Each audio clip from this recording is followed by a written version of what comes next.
sous le haut parrainage du ministère de la Jeunesse, des Sports et de la Culture, en collaboration avec toutes les télévisions nigériennes.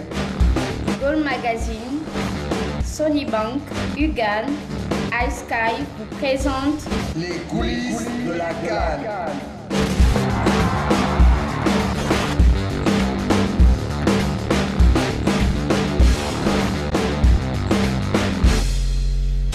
La CAN s'est achevée en apothéose avec le couronnement un peu inattendu de la Zambie.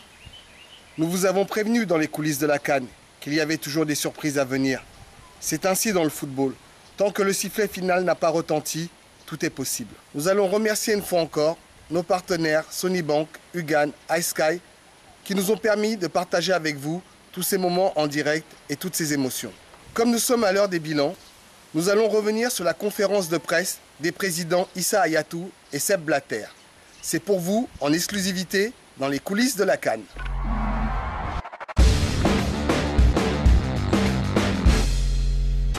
Je suis Hervé, je suis dans les coulisses de la CAN. Pourquoi nous avons instauré la co-organisation? Parce que dans cette nouvelle formule, il y a plusieurs pays qui ne peuvent pas organiser tout seuls. Nous n'avons pas le droit de les exclure de cette mouvance générale qui voudrait que tous les pays viennent vers la Confédération africaine de football et participer à cette organisation gigantesque qui est vraiment l'apanage de tout le peuple africain. C'est fort donc de cela que nous avons institué la co-organisation pour des pays qui ont des petites tailles au niveau de la superficie, au niveau de l'économie. Donc, vous nous dites que c'est la deuxième édition. Il n'y a aucune raison que nous ne puissions pas donner la possibilité à d'autres pays pour organiser la troisième édition, la quatrième. C'est déjà dans nos mœurs. Nous avons accepté, en tant que membres du comité exécutif, nous avons dit que la co-organisation doit être encouragée pour permettre aux petites fédérations d'avoir l'opportunité d'organiser la CAN.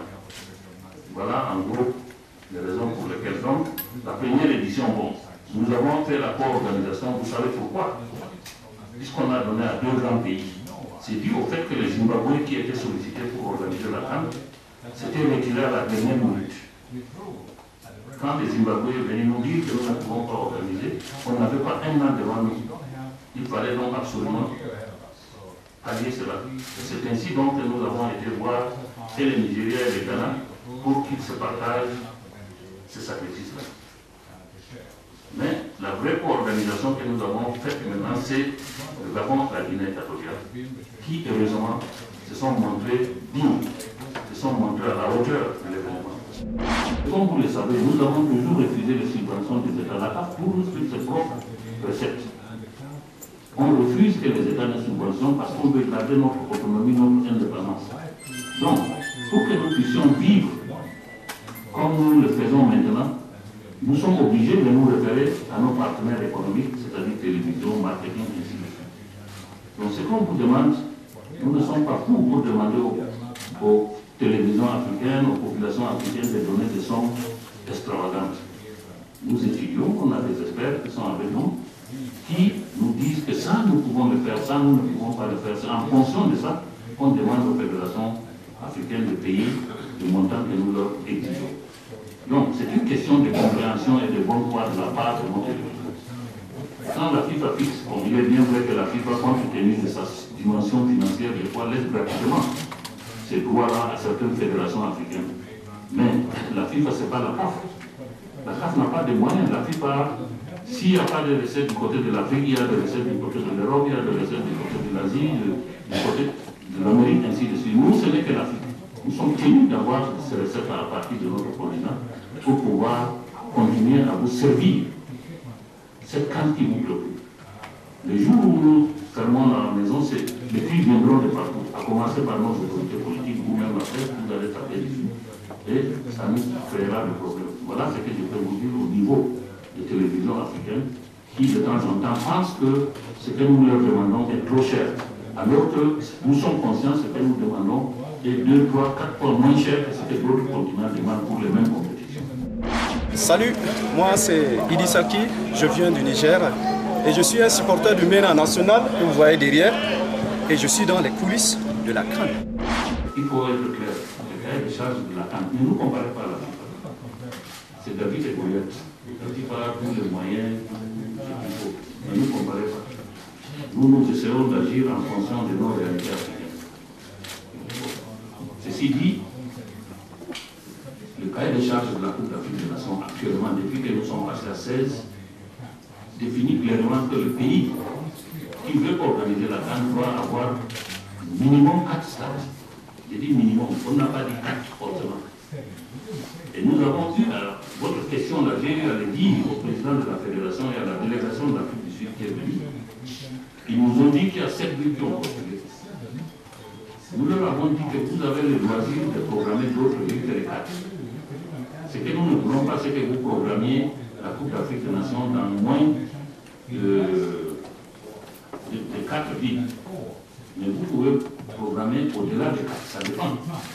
Si vous avez la logistique pour déplacer les délégués, pour déplacer les arbitres, pour déplacer les équipes, nous comprenons votre problème. Alors à la lumière de la Coupe du Monde que vous avez aujourd'hui, vous avez des infrastructures qui fusionnent votre pays.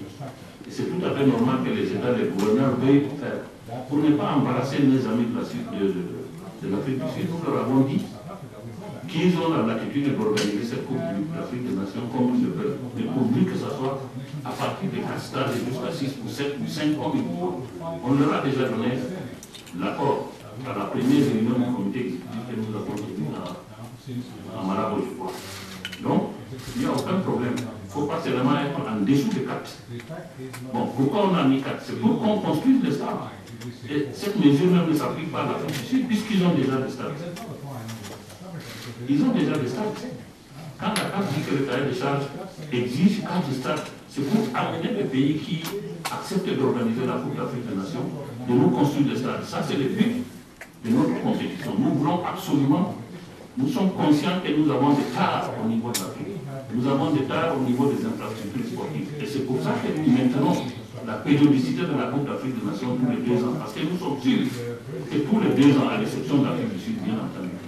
Mais les autres pays qui prennent la carte, nous sommes sûrs au moins où ils construisent de nouvelles infrastructures sportives, où ils remontent toujours au bénéfice du football africain. Les jours où on aura suffisamment de stades, on fera comme partout ailleurs, comme la Coupe du Monde tous les 4 ans, comme la Coupe d'Europe tous les 4 ans. Mais pour le moment, les possibilités sont encore limitées et nous tenons absolument à ce que cette Coupe d'Afrique des Nations se déroule tous les 2 ans parce que ça nous permet d'avoir des infrastructures au niveau du continent africain.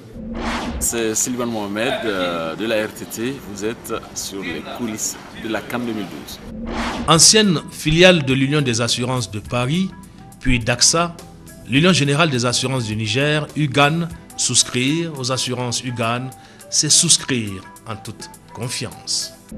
Directement dans le football, sur le terrain, c'est facile d'organiser, c'est facile de contrôler. Mais dès que vous sortez du terrain, vous avez ces 300 millions encore avec leur famille, de plus, 1 milliard de personnes qui sont indirectement dans notre jeu, la 7e partie de notre monde, ben, en dehors du terrain de jeu, vous n'avez pas les lignes de fond, les lignes de but. Vous n'avez pas d'arbitre et vous n'avez pas non plus une limite de temps. Alors qui va contrôler ce qui est en dehors du terrain? Et comme on est dans un jeu, et dans un jeu, on essaye, dans tous les jeux, et ça c'est inné dans l'être humain, quand on joue, on va avoir un avantage.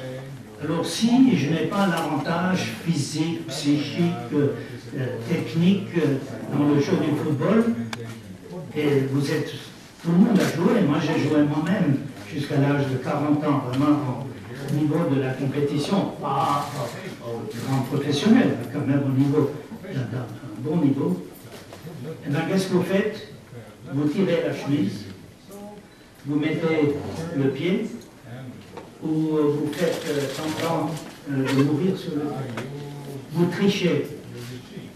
Dans tous les jeux, ceux qui jouent du tennis, il n'y a pas d'arbitre, c'était dehors, dedans. On connaît dans d'autres jeux où on essaye de mouvoir des pions. Ça c'est inné dans l'être humain. Alors nous, dans la FIFA, on devrait contrôler tout le monde. C'est pas possible de contrôler tout le monde. Parce que nous parlons de discipline, de respect, d'un jeu de combat, mais dans le fair play. Dans le fair play. Alors nous transmettons ça, nous essayons de transmettre ça dans la société. Mais ce n'est pas facile. Et dès lors, quels sont les contrôles que nous avons à travers, on n'a pas les arbitres, on n'a pas une limite de temps, alors on a, nous, par rapport aux associations nationales, par rapport aux ligues, par rapport au club, on doit avoir cette éducation, cette sorte de respect des lois du jeu pour les appliquer également en dehors. Mais ce n'est pas facile. Alors à ce moment-là, nous avons instauré, depuis longtemps maintenant, un peu tard, on peut dire à la FIFA, en 2006, la commission d'éthique, éthique et morale, la commission de fair play, il est là depuis 30 ans, mais une commission d'éthique. Et c'est la commission d'éthique qui doit voir un peu ce qui se passe dans le monde. Si on avait mal fait, on n'aurait jamais demandé à ce que de continuer. C'est une preuve, mais je ne voudrais pas aborder ça. J'ai fait 24 ans et je me suis rendu compte que la confiance est intacte. Puisque toutes les nations, sans exception aujourd'hui, m'ont demandé de continuer. C'est une preuve qu'ils sont satisfaits de ce que nous avons fait. Bon. Tout de suite, je m'empresse à vous dire que ce n'est pas seulement mon œuvre, c'est l'œuvre de tout le monde. Nous ne pouvons pas aller au-delà du 16 pour le moment. Ce n'est pas parce que l'Europe va passer à 24 que nous devons forcément passer à 24. Il faut être réaliste. La réalité veut que même 16 là, vous-même, vous, la presse, vous nous avez toujours critiqué en disant que nous sommes fous, on est ceci, on est cela. Maintenant, vous nous demandez d'augmenter le nom parce que vous avez entendu que l'Europe va passer à 24.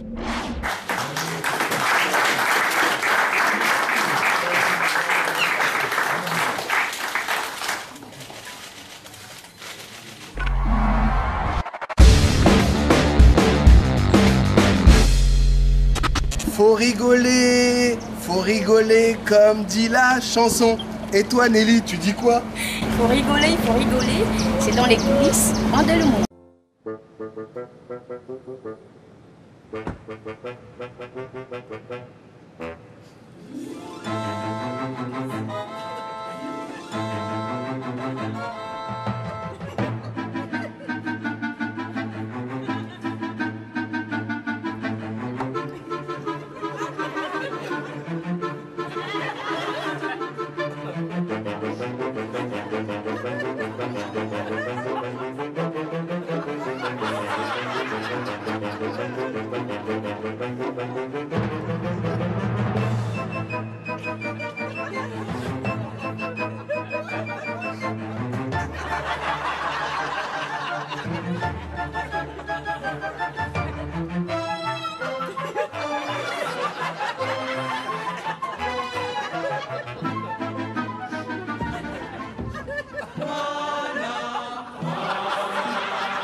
Les coulisses de la CAN, c'est fini pour aujourd'hui. Dès à présent, vous pouvez reprendre vos activités normalement. Les coulisses reviennent très bientôt pour d'autres aventures.